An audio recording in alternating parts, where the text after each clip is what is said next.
2023年、今年は多くのミュージシャン、アーティストの方の訃報がありましたね。そんな中で自分にとっては、特に高橋幸宏さん、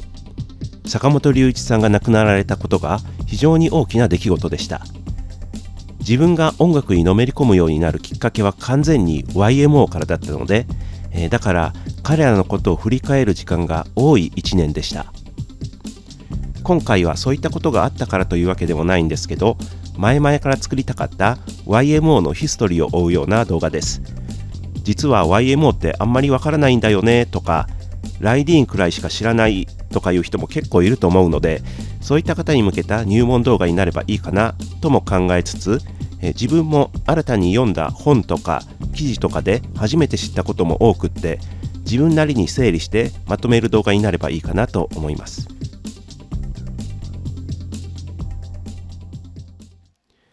YMO イエローマジックオーケストラは1978年に結成されました。リーダーの細野晴臣さんは1947年生まれ、1969年にエイプリルフールのベーシストとしてプロデビュー、1970年にはハッピーエンドを結成し、独自の日本語ロックを確立し、後続に大きな影響を与えることになりますが、1973年に解散。同年にキャラメルママを結成します。キャラメルママはバンドというより、主に他のアーティストのプロデュースと演奏を行うチームといった感じで、後にティンパンアレイと改名して1970年代後半まで活動します。それと並行して細野さんはソロアルバムをリリースしていきます。1973年のファーストアルバム細野ハウスは自宅をスタジオ代わりにして録音された作品。続く1975年のトロピカルダンディ、76年の大安陽光、78年のハライソはトロピカル3部作と呼ばれ、南国的なエキゾチックなサウンドを展開します。それまでの細野さんの活動は一般層にまで認知されているとは言い難く、あまり売れてなかったわけなんですが、一部の玄人筋マニアックなリスナーやミュージシャン仲間からは高く評価されていたようです。しかしトロピカル3部作については、細野さんどうしちゃったのと感じる人も少なからずいたようで、日本のロックシーンの中ではちょっと浮いた存在であったようです。自分のやりたいことをやっても売れない、理解されない、またこの頃細野さんはプライベートで問題を抱えていたようで、ハライソを作り終えたら出家してそうになることも考えたと言います。一方で1977年にアルファレコードという新しいレコード会社が村井邦彦氏によって設立されます。村井邦彦さんは大学在学中の1966年からレコード店を経営し、1967年には作曲家としてデビュー、数々のヒット曲を書いていて、翼をくださいなんかは非常に有名な名曲ですね。1969年には音楽出版社のアルファミュージックを設立。1972年には原版制作会社としてアルファ&アソシエイツを設立。スタジオ A という自社のスタジオも作られます。ここで若い経営陣のセンスが反映された新しい感覚の音楽が作り出されていきます。このアルファ&アソシエイツの下で細野さん、キャラメルママやティンパンアレイは荒井由実や吉田美奈子といったアーティストのプロデュースを行っていったんですね。そして1977年にアルファレコードを設立し、著作権管理、原版制作、販売をトータルでやれるレコード会社のグループになるんですね。その時細野さんは村井さんからアルファとプロデューサーとして契約しないかと誘われ、開拓しています。そしてアルファレコード設立時のレセプションで村井さんから何か言いなさいよと促され、イエローマジックオーケストラというのを1年後立ち上げますと言っちゃうんですね。それが1977年11月のことでした。イエローマジックというのは何も急に出てきた言葉ではなく、細野さんがコンセプトとして以前から持っていたもので、サンタナのブラックマジックウーマンという曲のタイトルから、黒人でも白人でもない日本人、東洋人の音楽ならイエローマジックじゃないかと発想して、1975年のティンパンアレイのアルバムに中華風のイエローマジックカーニバルという曲を収録。その後ティンパンアレイが自然消滅していくと、元ティンパンアレイのドラム林達夫、キーボード佐藤博とともにバンドを結成する計画を立てます。その時のコンセプトが細野さんがやっていた東洋や南国などがごちゃ混ぜになった音楽、それをチャンキーミュージックと呼んでいたのですが、チャンキーミュージックをディスコサウンドに乗せるというもので、具体的にはマーティン・デニーのファイヤークラッカーをディスコアレンジでやりたいと考え、林佐藤両氏に打診しますが断られてしまいます。この時点で細野さんの頭の中にあったのは、ラテンや古いビッグバンドジャズなどをディスコアレンジしていたオリジナルサバンナバンドやスター・ウォーズなどの映画音楽をディスコにしていたミーコのような音で、70年代末ディスコがブームだったこの時期、ディスコというフィールドが先進的で実験的なことが行えるジャンルだと感じていたようです。そうしたことがあった中、アルファレコードでの細野プロデュース第1弾としてハライソの制作は進められます。その中のファンファタールという曲で、ドラムに高橋幸宏、キーボードに坂本龍一を起用し、手応えを感じた細野さんは2人にグループの結成を持ちかけます。有名な話ですが、ファンファタールのレコーディングが終わった後、細野さんは2人を自宅に招き、こたつで焼きおにぎりを振る舞いながら、富士山のイラストとシンセサイザーを使用したエレクトリックチャンキーディスコとしてアレンジしたファイヤークラッカーを全世界でヒットさせ、売上目標は400万枚と書かれたメモを見せたそうです。これが YMO の結成された時だとされていますね。ここで幸宏さん、坂本さんのこれまでの経歴を簡単に紹介しますと、高橋幸宏さんは1952年6月生まれ、細野さんより5歳年下ですが、兄の高橋信之さんが1960年代中頃に GS のバンドでデビュー、後に音楽プロデューサーになるなどしています。その兄の影響もあってか、小学5年生でドラムを始め、高校生の頃からスタジオミュージシャンとして活動していたそうです。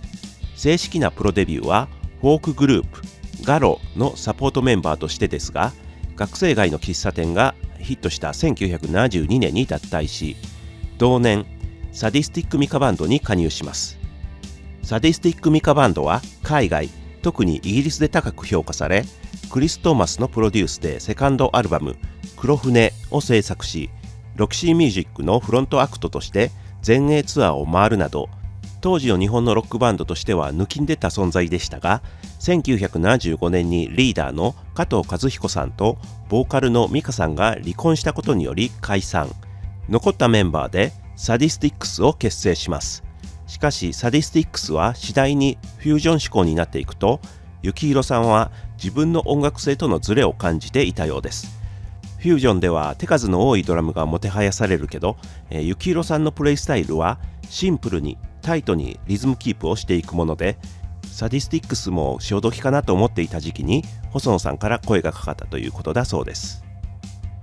一方で坂本龍一さんは1952年1月生まれ、学年は幸宏さんの一つ上になるんですね。幼稚園の頃からピアノを習い始め、10歳で作曲を学び始めます。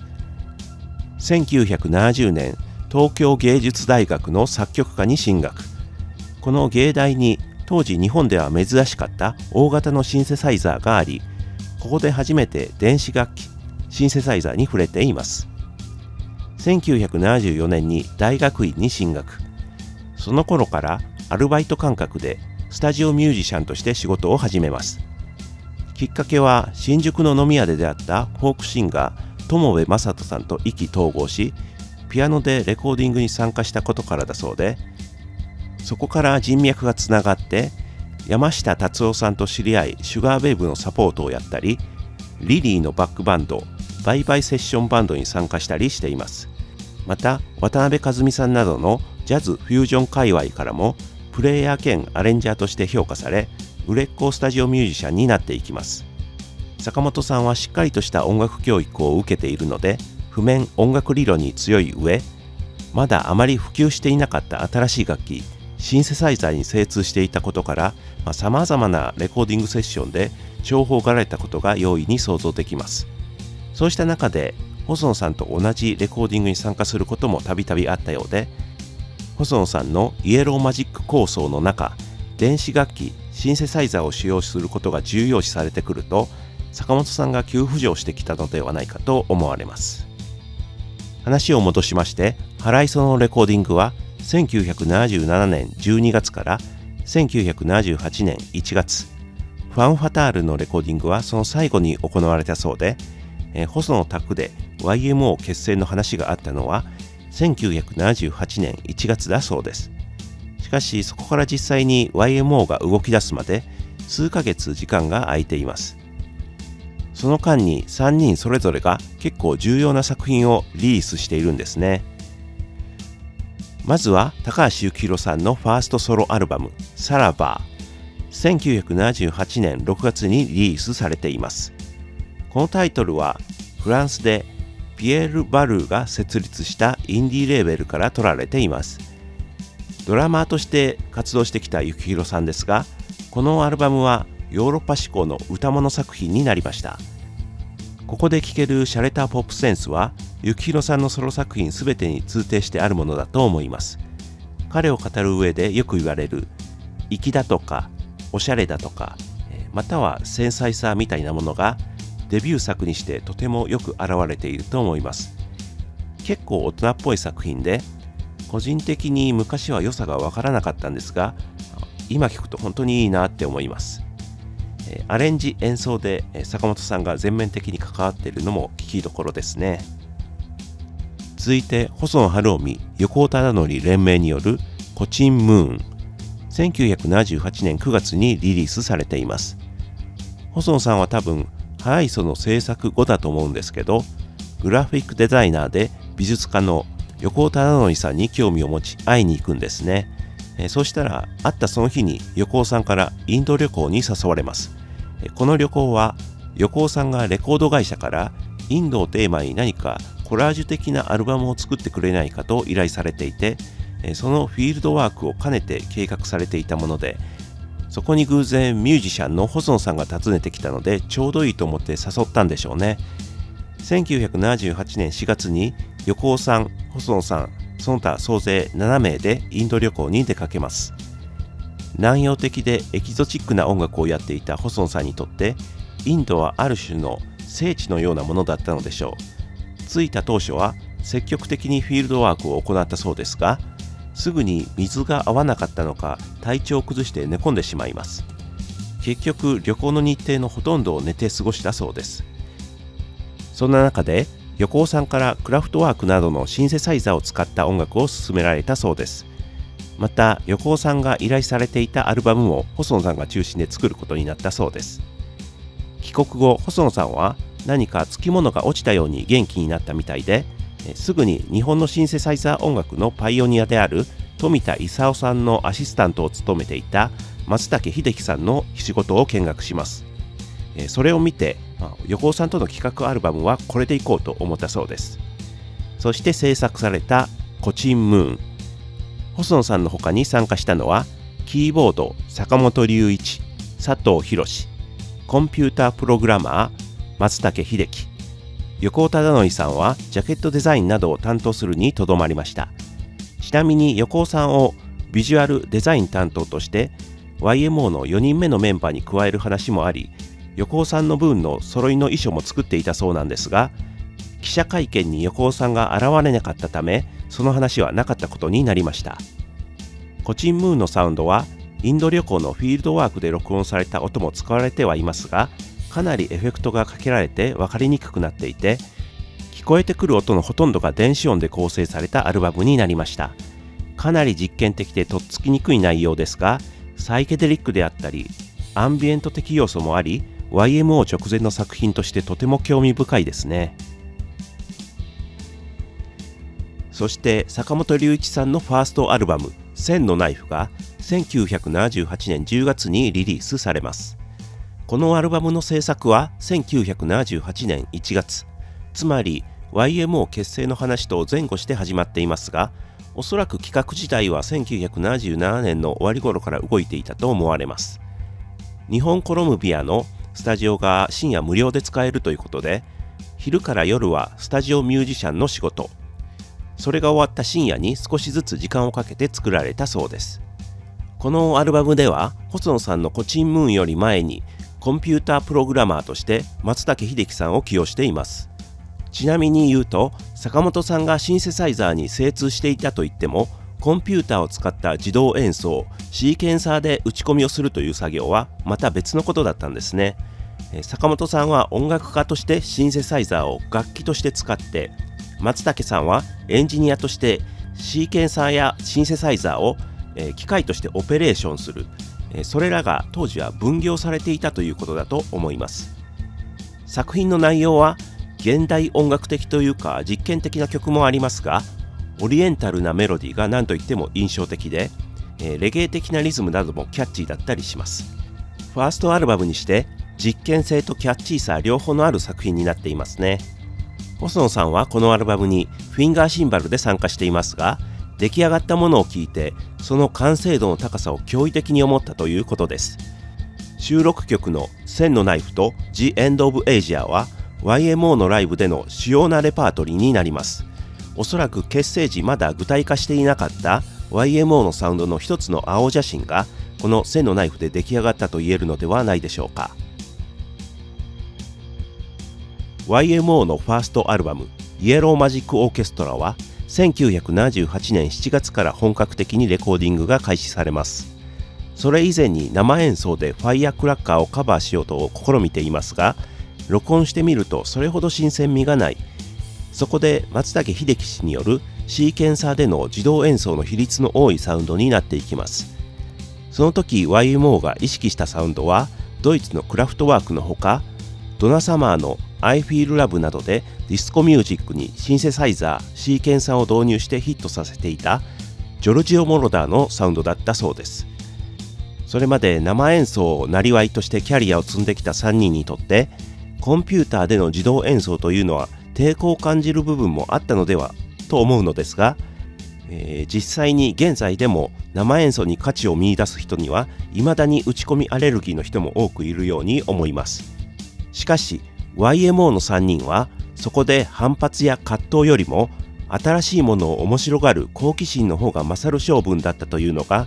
運命的というか奇跡的な感じさえします。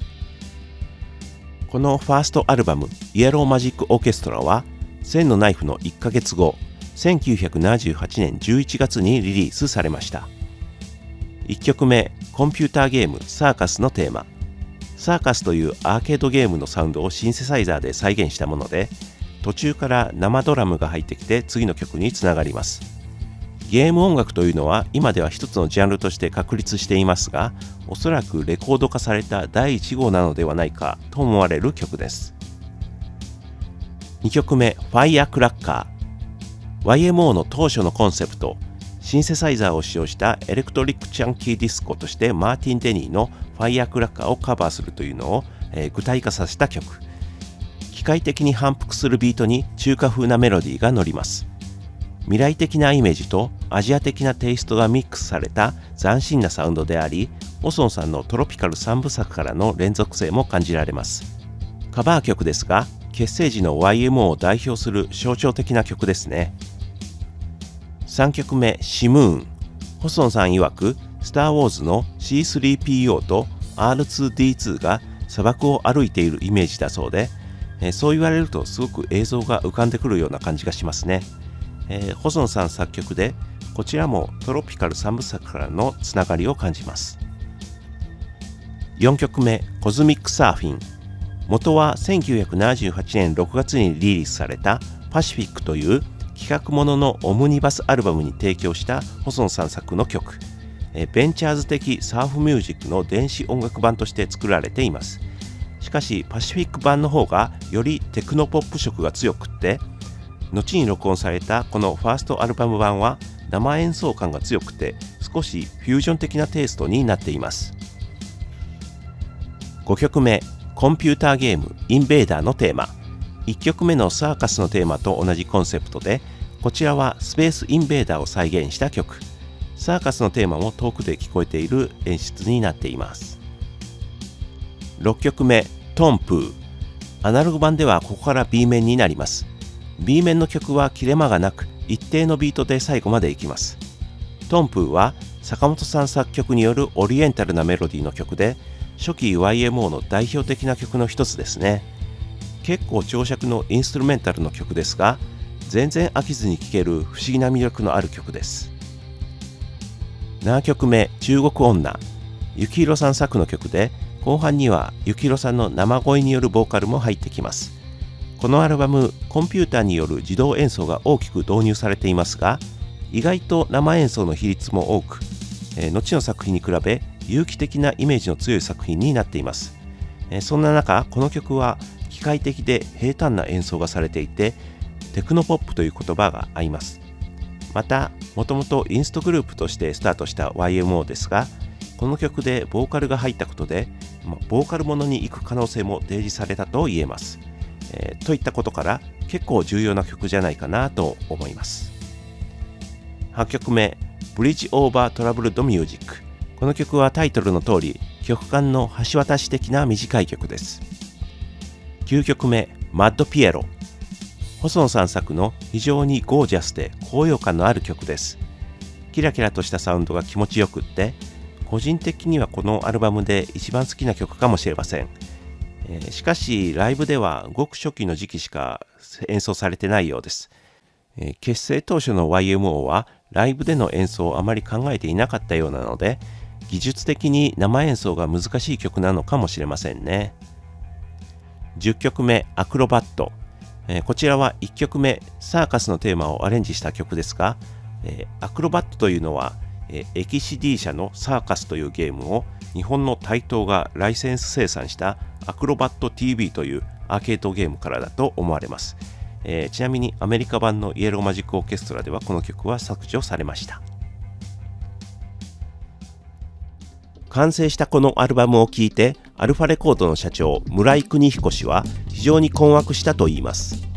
歌物でもなくロックでもなくフュージョンとも言えないへんてこな音楽で、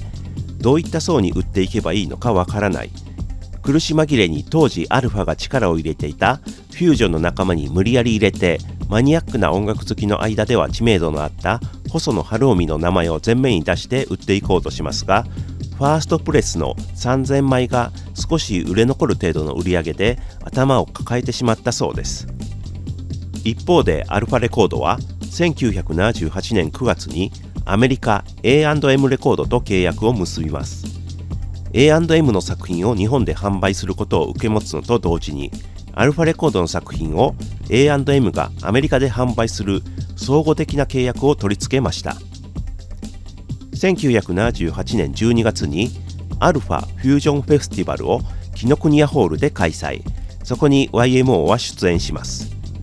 このイベントには A&M の大物プロデューサートミー・リピューマを招いていまして、 YMO の演奏を見たトミー・リピューマは痛く気に入ったようで、このバンドをアメリカでデビューさせると約束して帰国したそうです。しかし話によると、この時トミー・リピューマはかなりお酒が入っていて、帰国後改めてシラフで YMO の音を聞いてみたところ、どうやって売ろうかと頭を抱えてしまったとも言われています。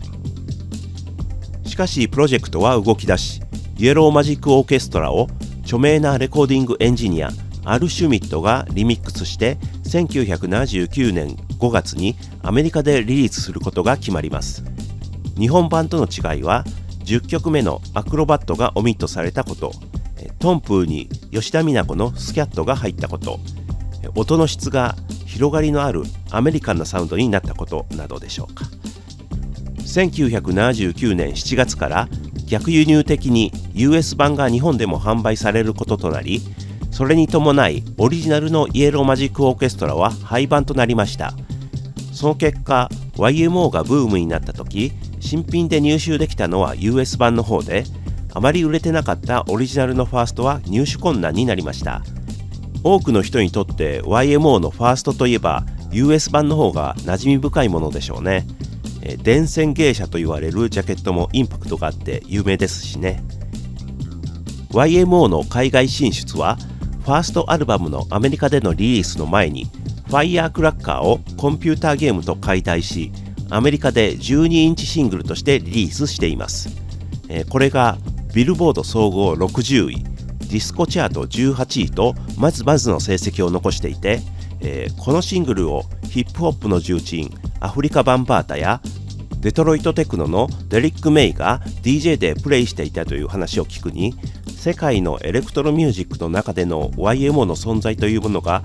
こう感じられると思います。こうしてアメリカでのディスコ・クラブミュージックのシーンで成功を収めていく可能性をはらみつつも、セカンドアルバムの制作時、3人の音楽的思考は、ニューウェーブ、そしてヨーロッパ、イギリスの方に向いていき、YMO の音楽性も変化していきます。